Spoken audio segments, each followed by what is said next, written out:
Bonjour Tartu, bonjour à tous. Je suis très heureuse de vous présenter cette nouvelle émission sur nos langues, mais aussi nos traditions locales et régionales. Avec moi sur ce plateau, deux passeurs de tradition également. J'ai le plaisir d'accueillir Thomas, musicien, danseur, conteur, chanteur, fervent collectionneur de costumes et surtout de coiffes, président du groupe de danseurs Les Avant-Deux à Danvix, c'est pas très loin d'ici. Bonjour Thomas. Bonjour Catherine. Et puis Monique, présidente du groupe Les Noceux du Marais, grande spécialiste des costumes de nos régions ainsi que des danses traditionnelles. Elle nous en parlera, elle nous parlera de toutes ses recherches. Bonjour Monique. Bonjour Catherine. Et avec nous, Catherine, on va te présenter aussi. Donc, tu es présidente de l'association Passeurs de Parlange à Courson, d'Aunis. Tu es chercheuse en musicologie et spécialiste du XVIe siècle. Mais tu es aussi chanteuse. Voilà. Tu as fait du collectage en contes et musique traditionnelle, surtout de notre beau Poitou. Tu as créé une quinzaine d'années les Journées de la langue maternelle, en partenariat avec l'UPCP. Voilà, en Poitou-Charentes, en effet. Voilà. Merci Thomas. Alors, que ce soit une chanson, en effet, un conte, une recette, parler d'une fête, la cuisine, on a tous des tas de choses à raconter. Et nous aurons donc beaucoup d'invités sur ce plateau qui viendront témoigner de leur expérience parce que nous sommes des passeurs, nous voulons des passeurs de tradition. L'Aunis, c'est une terre de rencontres, de métissage, des différents coins de ce vaste domaine linguistique qui s'étend entre Loire et Gironde. Et il témoigne d'un fond commun, ce qu'on appelle la langue d'Oïl, qui nous vient du XIIIe siècle. Pour preuve, que ce soit dans le sud Vendée, en Charente-Maritime, dans le sud de Sèvres, ils savent tous qu'on est que de passer la Saint, ça, on n'est pas très agréable, ils n'aiment pas trop ça. Hein. Et puis, de faire la cuisine au gré, ou d'aller chercher dans l'humain. Hein. Voilà. Donc, ce fond commun, ce lexique commun, eh bien, nous allons le mettre en valeur. Et pour commencer, aujourd'hui, eh bien, justement, nous allons vous raconter une petite histoire dans mon parler d'Aunis, que j'ai bien connu, ma grand-mère parlait comme ça. Et donc, je vais vous évoquer la fable du corbeau et du renard, évidemment reprise par La Fontaine, que tout le monde connaît bien. Je ne vais pas vous la dire en vers, je vais simplement vous la raconter dans notre langue d'Aunis. On était une chétigrolle qui était huchée dans le toit d'un chêne cabourne avec un fermat dans le bec. Vous qu'elle l'avait prise, je ne peux pas vous en dire. Ni si on l'était au bic ou de misotte. V'là pas qu'arrive un renard par l'odeur alléchée. L'air de rein le se met à lui faire des compliments sur sa couleur, sur ses plumes, qu'elle était une jolie grolle, la plus jolie de toutes les grolles, et puis qu'elle chantait ben de arts, même toutes les autres zosias qu'elle connaissait. Et puis qu'on lui fait grand plaisir d'en l'entendre chanter par sûr. La grolle, qui avait jamais entendu de compliments de même, seul dressy, tu peux me croire. Pour remercier le renard, vous auriez fait de même, hein? Eh bien, voilà qu'elle bat de la coule. Tu devines ce qui a pu se passer. Le ferma à bas. Le renard le fait ni une ni deux, l'attrape le ferma et puis il s'en va skiapir dans une palisse pour manger tranquillement. Pas même un merci, un rang. Chouché Tizosia, il comprenait un rang. Pour les vrais, qu'il n'était pas ben fin. Alors, j'espère que vous avez tout bien compris. Peut-être bien qu'il faut expliquer chaque mot. Il pense qu'il faudrait causer de la misote. Ah, la misote. C'est pas sûr que le savon tortouse collait de la misote. Thomas, tu vas nous raconter ce qu'est la misote. Alors, la misote, le nom vient d'une herbe Je le dis en français, il y a des choses importantes qu'il faut bien comprendre. La misote, c'est une herbe halophile, c'est-à-dire une plante qui aime le sel, ou en tout cas qui conçoit de pousser dans un milieu salin. Dans la baie de l'Aiguillon, il y a des marais vendéens où les prés sont inondés régulièrement par les marées. Et cette herbe a donné nom aux petits prés salés, qu'on appelle des misotes, donc. Et donc, comme au Mont-Saint-Michel, mais là, c'est des vaches, il y a des animaux qui pèsent dans les prés. Et on a fait un fromage qu'on a appelé la misote avec ce lait et qui donne un goût particulier. Alors, il donne un goût particulier aussi parce que c'est un fromage à croûte lavée et on le lave au dernier frottement avec du vin blanc, avec le vin de Mareuil-sur-Lay. Donc, voilà, je vous en ai amené quelques-uns. Voilà, vous pouvez... voir. Il y a le cœur vendéen, qu'on retrouve en Aunis aussi, qui est le cœur d'Aunis. En haut, c'est la misote, mais qu'on n'appelle plus misote. Je vais vous expliquer pourquoi. Donc, c'est le vin blanc qui va donner cette croûte orange et ce petit goût particulier de vin blanc. Et celui-là, le dernier, ce n'est pas une misote, mais je trouvais que c'était très intéressant de le montrer. Ça ressemble beaucoup à l'un des plus vieux fromages de Vendée qu'on appelait l'Albran, qui tirait son nom, lui, des jeunes canards colverts qui étaient élevés dans la région de Chaland, notamment. Chaland était connu pour ses canards. Et voilà. Donc, la fleur d'Aunis qu'on retrouve. Maintenant, il y a la tome des chouans, qui ressemble beaucoup à la misote. Mais c'est que le mot misote est protégé. Donc, c'est là qu'on marche à l'envers, parce que tous les fromages que vous trouverez qui portent le nom de misote n'en sont que le nom. Ce ne sont pas du tout des fromages vendéens, ce ne sont pas la vraie misote, ça n'aura pas ce goût-là.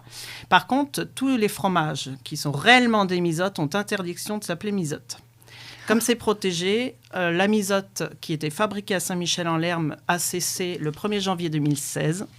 Depuis, on ne trouve plus de fromage qui s'appelle misote en Vendée. Par contre, on le trouvera sous le nom de cabanière. C'est un nom qu'on trouvera dans une prochaine émission, parce que c'est le nom d'une coiffe aussi. Il y aura aussi le Saint-Simin, c'est ce que je vous ai amené, qui est orange, qui est le nom en fait en patois d'une commune qui s'appelle Saint-Sigismond et qui est une commune très proche de Danvix. Ça touche Danvix, le Mazo, donc dans le sud de Vendée, pas loin d'ici. Donc voilà, il crée qui est tout dit. Eh ben, grand merci Thomas. Ah si. Une petite affaire quand même. Vas-y. Si vous voulez trouver de la misote pour en manger, de la vraie, n'hésitez pas. Moi, j'y suis allée ce matin pour vous en ramener de chez Fromage. Au lait à la laiterie crèmerie de Maizet. Voilà. Qui, d'ailleurs, ils sont très agréables avec les clientèles. Ils ont un choix considérable de fromages régionaux, aussi bien de chez nous que d'ailleurs. C'est assez impressionnant. Et là, même si vous ne vous rappelez pas cabanière ou des choses comme ça, si vous vous rappelez le nom de misote, vous leur demandez. En tout cas, le fromage typique à la croûte orangée, ils seront très bien vous guider et ils vous donneront le même fromage, sauf qu'il ne s'appellera pas misote, mais ce sera le même. La même fabrication. Eh bien voilà, une très belle tradition. Merci Exactement. Thomas pour de faire vivre encore ces savoir-faire. Et toi, Catherine, tu pourrais peut-être nous parler de la grolle. Oh la grolle, oh que chiti grolle. Oui, parce qu'elle n'est pas une chaussure là dans ce cas. Ah, on n'est pas une chaussure, Non. la grolle. Oui, c'est vrai que les plus jeunes surnomment leur chaussure la grolle, peut-être parce que les nègres, comme le terme de nègre chez nous, on veut dire quand ils disent on fait nègre, on veut dire on fait nuit. Il fait nuit. C'est parce que c'est sombre, en fait. Ça, le mot nègre, ça n'a rien de péjoratif. Alors, on dit aussi piumer la grolle. Piumer la grolle, on veut dire manger entre les plats.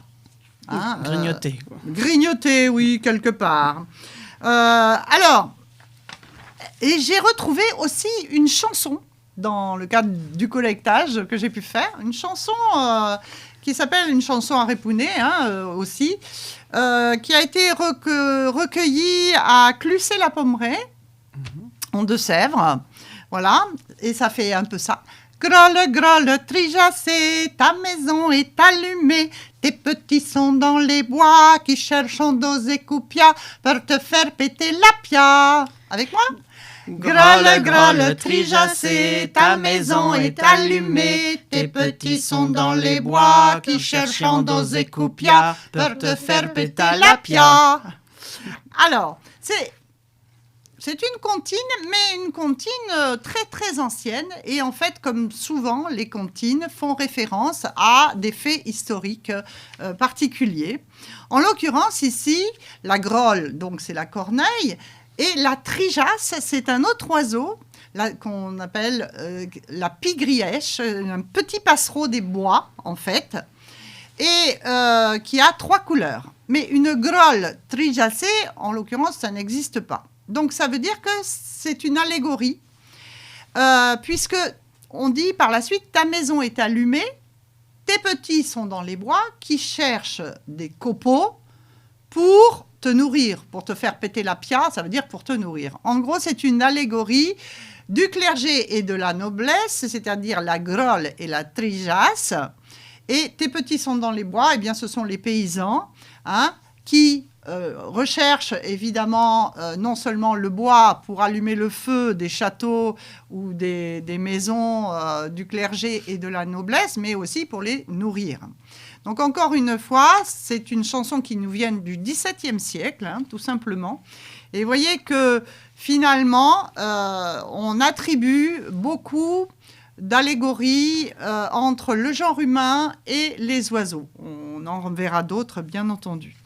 À cette heure, y allons vous présenter certains ouvrages.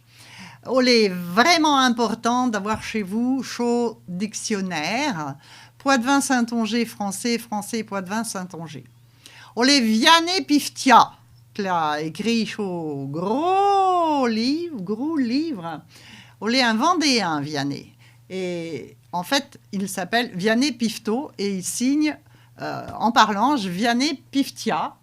Et évidemment, c'est édité chez Geste Éditions. C'est vraiment la Bible, j'allais dire, qu'il faut avoir chez soi.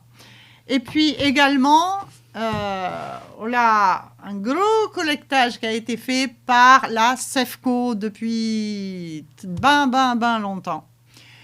C'est le glossaire des parlers populaires de Poitou, Aunis, Saintonge et Angoumois. Ça concerne donc davantage la Saintonge, la Charente. C'est en 5 volumes et donc c'était publié par la CEFCO. Et enfin, un autre ouvrage publié toujours chez Geste Éditions, Tout dire en parlange, où là, vous avez des extraits de textes, de contes, d'histoires dans les différents parlers de cette grande, vaste domaine linguistique entre Loire et Gironde. Donc, ces langues d'Oil que nous aimons tant. Et nous inviterons des linguistes aussi pour nous décrypter un petit peu toutes ces variations linguistiques que nous trouverons sur nos territoires. Avant de clore cette émission, un petit rappel. Les différents rendez-vous, Thomas, les avant-deux à Danvix. Oui, nous faisons répétition les 1er et 3e vendredis de chaque mois et au Space à la salle des fêtes qui est sur le port de Danvix, donc à 21h. Merci. Et Monique? Les Noceux d'Aumarais à Saint-Hilaire-la-Palue, répétition les 2e et 4e vendredis de chaque mois à 21h, place de la mairie. Et enfin, les passeurs de parlange, donc autour des langues régionales, le 3e jeudi de chaque mois, de 17h à 19h, dans la petite salle à côté de la mairie à Courson-Donis. Et donc, nous vous disons à Bétou et au plaisir de vous retrouver sur cette antenne. À Fate. À Bétou.